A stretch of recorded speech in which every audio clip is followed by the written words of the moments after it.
It's our community, and welcome.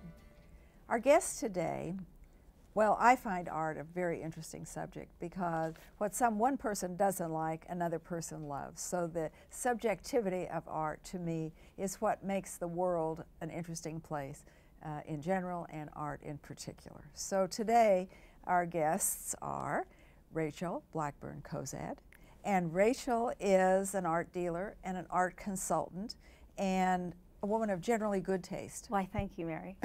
Much like yourself. And then there is Bruce Hartman. And Bruce Hartman is the director of the Nerman Gallery here at Johnson County Community College. And I was going to say, I wasn't going to tell him who you were. I was going to say Bruce is just Bruce. Perfect. And I should mention that Rachael is the former director of the Kemper Museum of Art. Yes, she is. And so as a consequence, we both come from a museum perspective. And you're not either cobwebby. Not yet. Not yet. But we've been colleagues for quite a while. That's yes. Right. So what I really would like to do is talk about art in general and show you some things that these two very well-educated and arty people have decided are good. So you may not think so, and we'll talk about that. First of all, how would you define good art? It's so hard to do that, Rachael. Well, with contemporary art, you know, I think you hit the nail on the head when you said it's very subjective, because it is completely subjective. And there are a lot of things out there that appeal to some people but not to others. I mean, to me, I think good art is, above all, unique, well-made, and has some content to it. It could be abstract. I mean, even abstract art does have content. But to me, it needs to be something that gets your attention, gets you thinking, and that just generally engages you.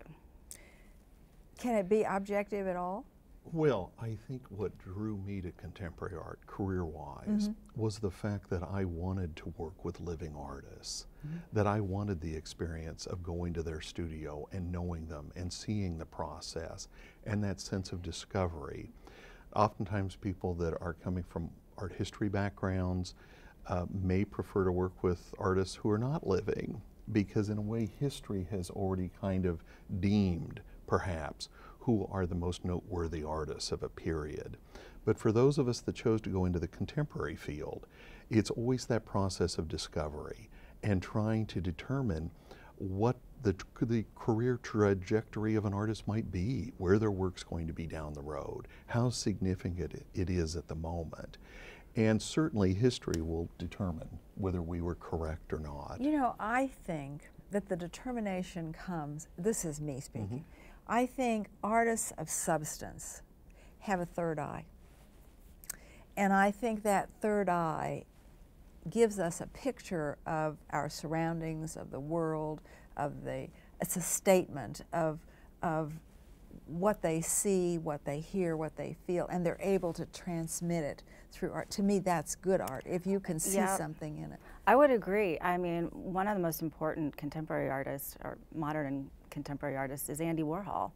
And, you know, he had an amazing ability to see the moment that he was in and to translate that into something that he created in his studio. I think very few people are able to understand fully the moment that they're in and pull out what's important. And he was one that could do that. He was spot on. And, you know, 50, 60, 70 years later, we're looking at his work thinking, you know, this guy really, he had some insight. Yeah, yeah, and it's true, but it's that third eye at work. Yeah. I really do think so. And contemporary art is challenging. Many people that we still talk to will tell me that they don't like Picasso. And they're thinking of Picasso as contemporary art still, or Matisse. These are people that have really entered the canons, the halls of greatness. But they were the people who fired the first shot. They were very much on the front lines. Right. And I think that that's, again, one of the things that I find really engaging about contemporary art, and the fact that it is challenging always. And if the work continues to engage you and challenging you, that might be a very good sign. Well, and then I always wonder, what sells? I want to start showing some pictures, some art that you've brought. Can we look at the first one? And this is Rachel's home. What do you think, Rachel? Now, you know, somebody might look at this and they think, oh, okay. Talk about it a little bit. Isn't it great to have this picture in your living room? Yeah. I am having a fabulous and you look at time this every day. living with this work. Yeah.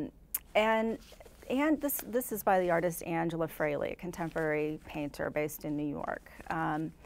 And her work, you really need to see it in person. We've all gotten used to looking at things online and to looking at artwork that way as well. But really, in particular, Angie's work, it needs to be seen in person to be appreciated. Well, and I wanted to show it in your home because then they can get a size perspective. Right. On it. Yeah. And part of my philosophy as a private dealer is actually contextualizing artwork, contemporary work in my home so that people can understand what it might look like in their home. I mean, this painting is literally jumping off of the wall at you. When you're standing in front of it, there are a lot of wonderful textures to it, lots of layering, and a real sense of Well, depth. and them teeth are a Yeah. little sharp. Yeah. Yeah. Yeah. But you know, and this probably is a good one to talk about. Is art faddy? Do people? Is it? I have to have that. And I then think there are 6 months. trends, certainly, and probably if you look at as much work as Bruce and I do, you see those trends probably more than other people do. Because Do you try to stay away from that, Bruce? Well, Yeah. and I mean, looking historically, certainly you can look back and you can see artists whose careers peaked in the 1890s or 1900. There were artists like Bierstadt and Frederick Edwin Church who are revered today and were revered for a certain period of time, and then their work fell out of favor. And now those same paintings are bringing millions today. So there is a cyclical nature to this. Just as they were ready to make some money, nobody well, they passed away, and people Yeah. are profiting today, perhaps. But I think that you constantly, if you're coming from a collecting background, I do think one of the challenges is to look at work and see what you think is going to have sustained value or interest. But I also think sometimes as a collector, it's looking at a field that you think is perhaps underappreciated or undervalued. Depending on your resources, this is less of an issue for Alice Walton. Yeah. Well, and I think it's particularly important for you, Rachel, because you're selling it. Right, right. So you have to stay a little bit ahead of the curve and know enough to not to sell things to people that are going to go out of style. Sure, yeah. Let's look at another one. Absolutely. There she is. And she is in your home as well. Yes, this is in my dining room, and this is also a painting by Angela Fraley. And this painting as well, it's a pretty significant size, not as big as the other one, but you can see it's probably about 40 by 50. And it's a luscious, beautiful, textured surface when you're standing there in person, and it has a sort of dream state to it. And to me, it's just it's a painting that I love to stand in front of and wonder about. I wonder what she's thinking. Is she floating? Is she dreaming? I don't know. You sell a lot of art. Why do people buy art? To fill up their walls, to collect, for an investment? Why do they for buy all it? those reasons and more, you know. And everybody's very different. You know, there are people who set their sights on collecting a specific thing, and then they're very methodical about filling those gaps in their collection, and they know what they want, and it's about the chase, and they love that aspect of it. And there are people who walk into a contemporary gallery and just get completely excited about something, have no idea where they're going to put it, but they have to have it. There's all kinds of collectors out there, and that's really one of the funner parts of my job. My problem is I like a lot of different things. I do too. Yeah. We embrace that. Yeah. Yeah, we do. Buying things is wonderful. Well, and Mary, I should add too, I sent you contemporary images to talk about today, but I also work with 19th and 20th century American paintings, including the painter of Missouri, George Caleb Bingham. Yeah, I noticed that you had some in your home for sale. Let's look at another one. Okay. This is Aggie the polar bear. This is by New York artist Jill Greenberg, and it is a photograph of a live polar bear. She actually went to Canada and shot these bears on location on a stage. This is an actor. It's an actor bear. Yes. So Aggie does tricks for food. She stands on a mark and has her picture taken, or does other acting assignments as they come along. I don't know how busy she is, but really it's a formal portrait of a bear. It's a contemporary artist's take on portraiture of today. Honestly, I have to say, I think it's great. I Life love size, animals. I yeah. do, but that's a big picture. It is a and big picture. having it in my house, I don't know. But It's somebody about will come. 80 inches high, so it really engages you. Yeah. Very striking. You are. It's bigger than a bread box, so you're Yeah. not going to miss it if you go in the house. That's for sure. Yeah, and arguably, because I know Rachel mentioned the content aspect, and specifically in terms of abstract work, but there's an image that when I look at it, I'm inevitably reminded about environmental issues, the fact that dwindling polar bear population, et cetera, and that's part of the message I think that she may be delivering with a work like that. That's what makes art wonderful. Absolutely. Let's look at another one. Now, this is an artist that both of you picked. This is the only one that you picked in common. Talk about him, Bruce. Well, this was an artist that I first saw in New York, and subsequently the Kemper Museum actually did an exhibition for Ian Davis. And I was very engaged by these architectural spaces that he creates that seem both fantasy-like as well as very familiar in terms of industrialization, et cetera. This whole notion of the corporate environment and people that are just kind of doing labor and mindless labor perhaps, or directed by some unforeseen force, et cetera. And 1984. Precisely. There's an Orwellian aspect to these absolutely. unquestionably. And in fact, we've acquired 2 of these works for the Nerman Museum of Contemporary Art, and I believe there's 1 or 2 in the Kemper collection as well. One of them that we have in the Nerman collection is literally what appears to be just oil rig upon oil rig upon oil rig, this frightening, intense environmental disaster virtually image. You met him when you did a show. Oh, yeah. What kind of a person is he? Oh, he's wonderful. He's very, I can see him sitting at his easel painting. He has a very sort of methodical approach, I guess. He talked a lot about how he prepares his canvases and lays out his compositions, and it was really interesting because it's quite precise.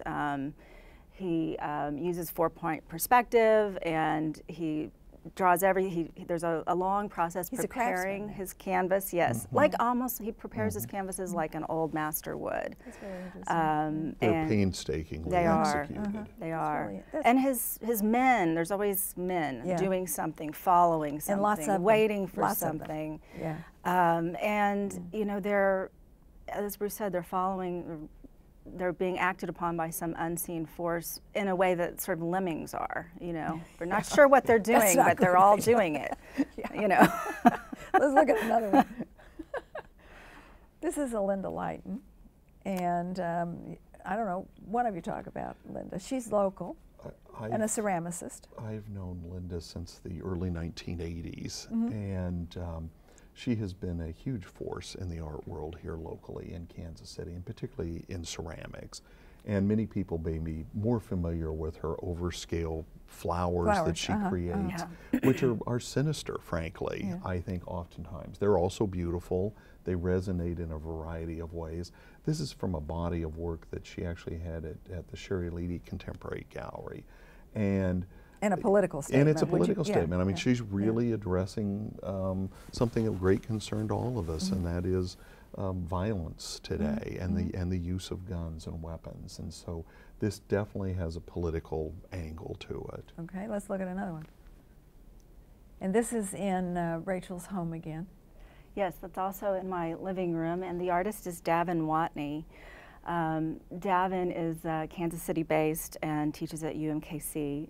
He is a fantastic painter.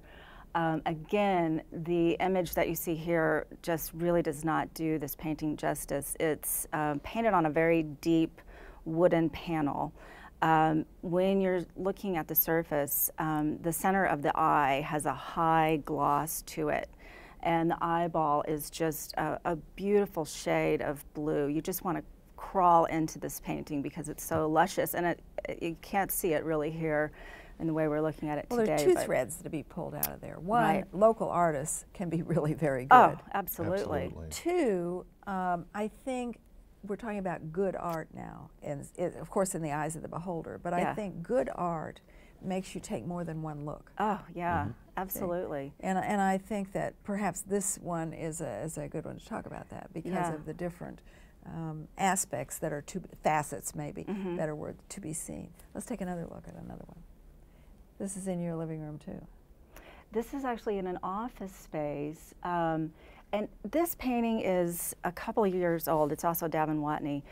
So many people are in love with this painting. I cannot believe that it hasn't already sold because everybody is engaged with it. It's big, Rachel. Well, it's big and it's black. And a lot of people have said to me, I cannot imagine living with that much black.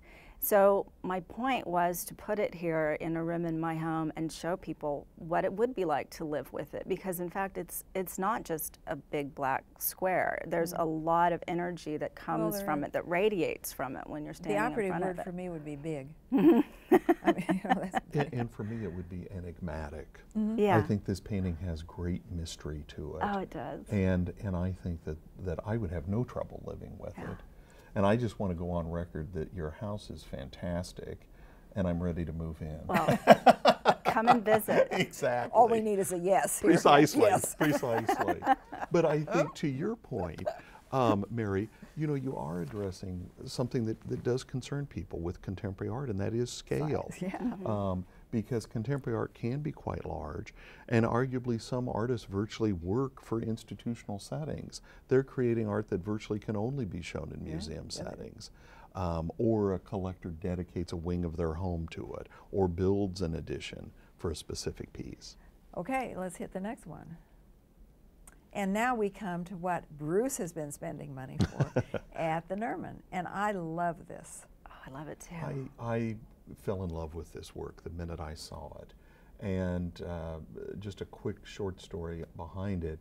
I literally, after work one evening, was sitting at my computer at the museum, and an email came in from a gallery in San Francisco.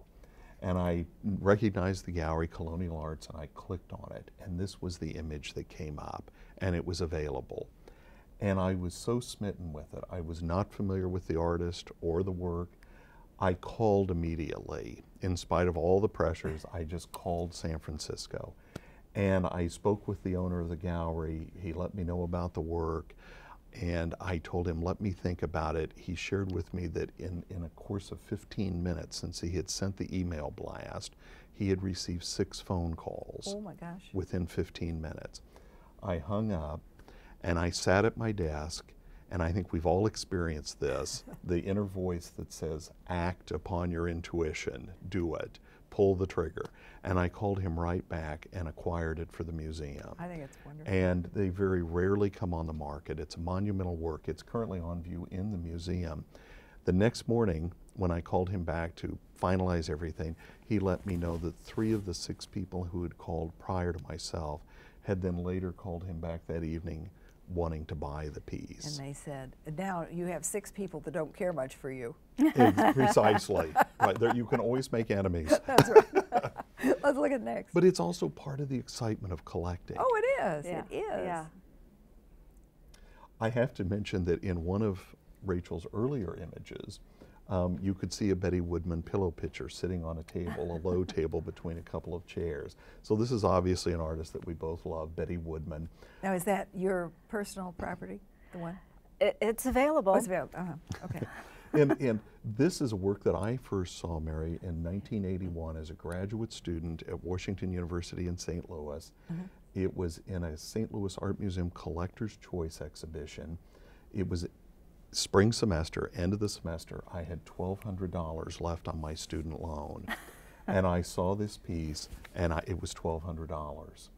And now this is 1981, and I was so tempted, but I could hear my parents, you know, metaphorically in the background saying, do not spend your student loan money buying art. And I didn't buy it. And decades later. Now we know better than that, don't we? And decades later, You're still it became available. And I bought it for the Nerman Museum. And it wasn't $1,200. It was not even remotely $1,200. Let's go next. Dana Schutz is one of the best known contemporary living artists, young artists. And we actually did the first institutional show for Dana back in 2006. And this particular painting that was acquired with the help of Marty and Tony Oppenheimer, we had purchased at the Art Basel Miami Art Fair a few years ago. And little did we know at the time that it would end up being the cover of the book for her traveling exhibition, the cover of Art in America, etc. So this is definitely one of those works that it was prescient to buy it when we did.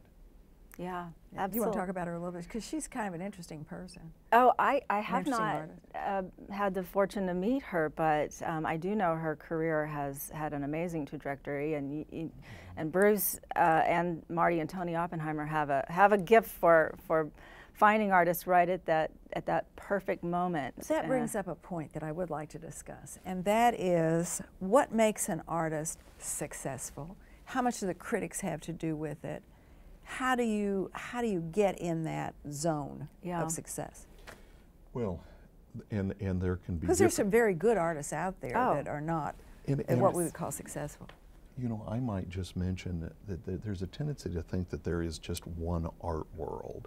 In reality, there are a variety, and that exists in the United States as well. So you have the contemporary art world, you have the people who are collecting more historically related works, you have contemporary Native American artists that oftentimes operate through Indian Market in Santa Fe and achieve a great success through that genre. Illustration, et cetera, et cetera. So there are many different art worlds. There isn't just one. But Dana Schutz is a young woman painting about many young men and women today, that some of whom are extremely talented, and yet she is a firecracker, and others have fizzled. Well, and ultimately I think you have to look at the work, and what she has been creating has so many people have found compelling and have been drawn to it.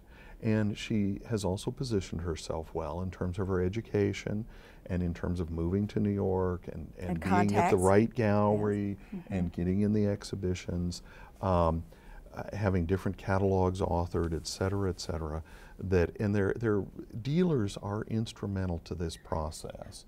And you know, sometimes people may have varying opinions of dealers, but I think for those of us in the art world, they're absolutely essential to the process. Yeah. I mean, I kind of think that there is a sort of perfect storm that needs to happen, because there are so many artists out there, and as you said, there are so many good artists that are making work today.